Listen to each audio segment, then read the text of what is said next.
अटल जी, अडवाणी जी, दीनदयाल उपाध्याय जी, अनेक कार्यकर्ताओं ने इतना काम किया कि आज मोदी जी के नेतृत्व में आज देश में हमारी सत्ता आई। मुझे कोई चिंता नहीं क्या परिणाम होते हैं और मैं ये काम करूंगा। आपको संभव हुआ तो मेरे पीछे खड़े रहो, नहीं रहा तो फर्क नहीं पड़ता, मेरा गया तो गया पद, चिंता नहीं। क्योंकि आज के हार में कल की जीत छिपी हुई है। कभी भी यूज एंड थ्रो वाला काम नहीं करना चाहिए। अच्छे दिन हो बुरे दिन हो, जिसका हाथ एक बार पकड़ा है तो दोस्त है तो वो पकड़ के रखो।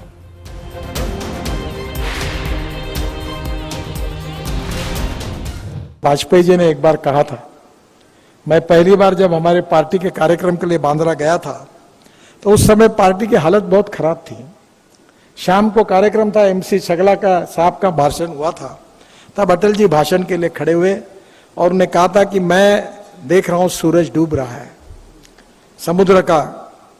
तो उन्होंने कहा कि अंधेरा छटेगा, सूरज निकलेगा और कमल खिलेगा। तो जब ये कह रहे थे तो सबको विश्वास हो गया कि आज स्थिति नहीं पर एक दिन ऐसा आएगा। और देखो, अटल जी, अडवाणी जी, दीनदयाल उपाध्याय जी, अनेक कार्यकर्ताओं ने इतना काम किया कि आज मोदी जी के नेतृत्व में आज देश में हमारी सत्ता आई, राज्यों में सत्ता आई। जनता ने हमको समर्थन दिया। मुझे बहुत अच्छा अनुभव आया। मैं महाराष्ट्र में मंत्री था और अमरावती जिले में एक मेड़घाट तहसील थी और वहाँ 2500 बच्चे कुपोषण से मर गए।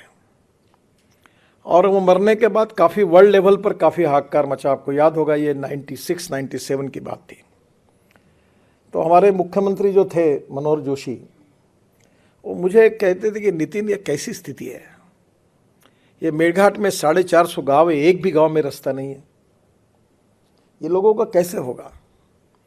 तो फिर वो बार बार, मैं भी PWD मिनिस्टर था, मीटिंग करवाता था और फॉरेस्ट एंड एनवायरनमेंट के चीफ कॉन्जर्वेटर ऑफ फॉरेस्ट आते थे और 4 से 5 बार मनोहर जोशी उनको कहते थे। एक बार उन्होंने कहा, जब मैं सुन रहा था, उन्होंने कहा की तुम्हाला काहीच वाटत नाही का, इतकी लोक मेली, इतक्या गावात रस्ते नाही, मुलं शाळेत जात नाही, तुम्ही काम नहीं करू देत, आपको कुछ भी नहीं लगता। 2500 बच्चे कुपोषण से मर गए, बच्चे स्कूल में नहीं जा सकते, वहाँ के किसान हैं, उनका उपज मार्केट में नहीं जा सकती है, इलेक्ट्रिक की लाइन वहाँ नहीं गई, सब काम आपने रोक दिया फॉरेस्ट एनवायरनमेंट एक्ट के आधार पर। आपको इसका कुछ भी नहीं लगता आपको। तो चीफ कॉन्जर्वेटर ऑफ फॉरेस्ट ने कहा कि sir, I am very sorry, पर मुझे आपको जवाब देना है तो यही है कि I am helpless, I can not do anything. तो मनोहर जोशी जी आगतिक हो गया। तो एक कुलकर्णी करके कमिश्नर थे, वो भी बड़े सुसंस्कृत और अच्छे अधिकारी थे। तो फिर मेरे से रहा नहीं गया, तो मैंने कहा, सर, ये तुम्हारे बस का काम नहीं है, ये ऐसे काम में मैं बहुत माहिर हूँ, तो एक काम करो, ये मेरे ऊपर छोड़ दो, मुझे कोई चिंता नहीं क्या परिणाम होते हैं और मैं ये काम करूँगा। आपको संभव हुआ तो मेरे पीछे खड़े रहो, नहीं रहा तो फर्क नहीं पड़ता, मेरा गया तो गया पद, चिंता नहीं। मैं गया। एक मर्चेंट नाम के दरियापुर में, परतवाड़ा में रहते हैं, मुस्लिम अधिकारी, सुपरिटेंडिंग इंजीनियर थे। मैं राजदूत पर, उस समय राजदूत थी, उसमें पूरे जगह पर घूम कर आया, कोई रोड नहीं। तो मैंने कहा, तुम एक फाइल तैयार करो और फाइल तैयार करने के बाद मंत्रालय में भेजो। वो ऐसे थे, बहुत अच्छे अधिकारी, अभी भी है वो फाइल मुंबई में आई और फिर आकर वो फॉरेस्ट के ओपिनियन, इसके ओपिनियन होने के बाद आई, वो मेरे पास आई और मैंने उसमें लिखा कि मानव अधिकार की दृष्टि से इन लोगों को गांव में जाने के लिए रोड नहीं है, ये दुर्भाग्यपूर्ण है, ये उनका सामाजिक, आर्थिक और शैक्षणिक शोषण है और इसके लिए परमिशन नहीं देना गलत बात है।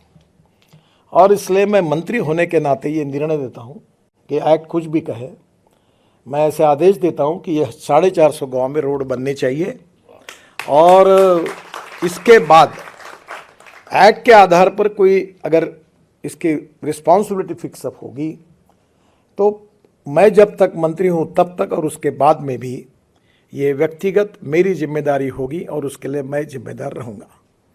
ये लिखकर मैंने तांबे करके, हमारे सेक्रेटरी थे, उन्होंने देखकर उन्होंने कहा कि तुम साहब आपने ऐसे कैसे लिखा है। मैंने बोला कोई फर्क नहीं पड़ता, मैं राजनीतिक पेशावर नहीं हूं, जो होगा सो देखा जाएगा। और मैं गया, क्या कहा वो मैं अब नहीं बताऊंगा फॉरेस्ट वालों के लिए, क्योंकि वो ठीक नहीं होगा। पर मैंने 450 गांव में रोड बना दिया। और डॉक्टर अलेक्जेंडर हमारे गवर्नर थे, बहुत अच्छे संवेदनशील व्यक्ति थे। मैं उनको हेलीकॉप्टर से लेके गया उद्घाटन के लिए, और वो पहले 5 गांव में जाने वाले थे, फिर वो 20 गांव में गए। 2 दिन वो चिखलदरा रुके थे, और वो इतने खुश हुए। और फिर हाईकोर्ट में एक PIL भी हुई, तो कोर्ट ने कहा ये वायलेशन है। तो फिर डिपार्टमेंट आपको सरकारी अधिकारी बोल रहे थे एफिडेविट करना है। मेरा नाम लिखो, जो सज़ा करनी है कोर्ट को मुझे करने दो, क्योंकि इट्स माई डिसीजन। गई तो वो डर गए, बोले ऐसा कैसे लिखना चाहिए। मैंने बोला कोई फर्क नहीं पड़ता, politics is the instrument of socio economic reform. अगर मैं मंत्री होने के साथ अगर गरीब व्यक्ति को न्याय नहीं दे सकता तो कोई बात नहीं, जो होगा सो देखा जाएगा। जब आपको सक्सेस मिलता है तो उसकी खुशी अगर केवल आपको अकेले को अगर होती होगी, देन दैट इज मीनिंगलेस। पर जब आपको सक्सेस मिलता है और खुशी होती है, तो आपसे ज्यादा आपके साथ काम करने वाले जो छोटे बड़े लोग हैं, उनको आपसे भी ज्यादा खुशी होती है, then that is the true meaning of your success. तो मैं पहली बात कहूंगा कि human relationship is the biggest strength of business, social work and politics. इसलिए कभी भी यूज एंड थ्रो वाला काम नहीं करना चाहिए। अच्छे दिन हो बुरे दिन हो, जिसका हाथ एक बार पकड़ा है तो दोस्त है तो वो पकड़ के रखो। परिस्थिति के अनुसार worship of the rising sun ऐसा मत करिए। तो human relationship is the biggest strength. And second important thing again, मुझे वो एक बार ऐसे ही, मैं नागपुर में काम करता, स्टूडेंट लीडर था। से में तो ज्ञान योगी हमारे डॉक्टर श्रीकांत जिचकार थे, मेरे मित्र थे, बहुत होशियार थे। तो एक दिन उन्होंने मुझे कहा कि यार तुम Nitin, you are a good person, you have a good political future, but you are in a wrong party, तुम कांग्रेस में आओ। तो मैंने कहा श्रीकांत मैं कुएं में जान दे दूंगा पर कांग्रेस में नहीं आऊंगा, क्योंकि I don't like the ideology of Congress party. तो बोले ये तुम्हारी पार्टी को कोई फ्यूचर नहीं है। बोले नहीं तो नहीं है। तो उस समय मुझे एक IIT में मेरा दोस्त गया था, और हम लोग चुनाव हारते ही थे, तो उसने मुझे एक किताब दी थी। वो रिचर्ड निक्सन की जीवनी थी, और उसमें एक बहुत सुंदर वाक्य था जो मैंने लाइफ में याद रखा, जो मेरे लिए उपयोगी था, आपको भी उपयोगी होगा। उसने कहा था, the man is not finish when is defeated, but he is finish when he quits. आदमी युद्ध भूमि पर हारने के बाद कभी समाप्त नहीं होता, पर युद्ध भूमि छोड़कर जब भाग जाता है तो समाप्त होता है। तो लड़ना चाहिए।